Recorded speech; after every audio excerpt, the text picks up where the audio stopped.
देखिए बाबू, हम पढ़ाने जा रहे हैं 1793 के चार्टर एक्ट। चार्टर एक्ट में क्या क्या हुआ? पहला पॉइंट होता है 1793 के चार्टर एक्ट में पहला पॉइंट है।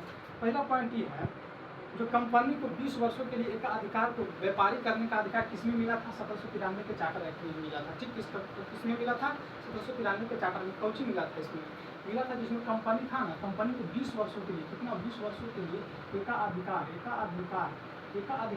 एकाधिकार के लिए व्यापारी करने के लिए किसको मिला था? मतलब छूट मिला था। ठीक, दूसरा पॉइंट था कि जो 1773 में मद्रास और बम्बई पर जो प्रेसिडेंसी लागू हुआ था, उसमें स्पष्ट रूप से किसमें लागू कर दिया गया था?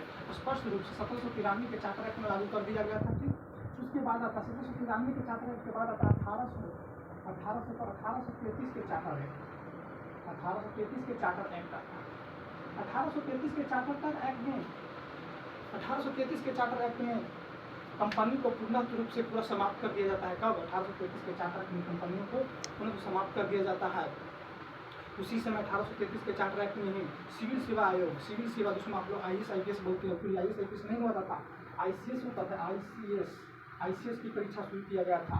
इसमें भारत के प्रथम ICS बने थे कौन? सत्येंद्र नाथ टैगोर बने थे। कौन? सत्येंद्र नाथ टैगोर बने थे। सत्येंद्र नाथ टैगोर बने थे। प्रथम ICS परीक्षा कौन बने थे? सफल हुए थे, सत्येंद्र नाथ टैगोर हुए थे।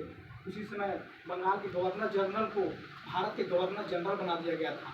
कौन? 1833 के चार्टर एक्ट में बना दिया गया था। 1833 के चार्टर एक्ट में बंगाल के गवर्नर जनरल को भारत के गवर्नर जनरल बना दिया गया था, जिसमें भारत के गवर्नर जनरल बंगाल के बने थे लॉर्ड विलियम बेंटिंग। कौन बने थे? Lord William Bentinck. आप लोग लिख सकते हैं, लॉर्ड विलियम बेंटिंग।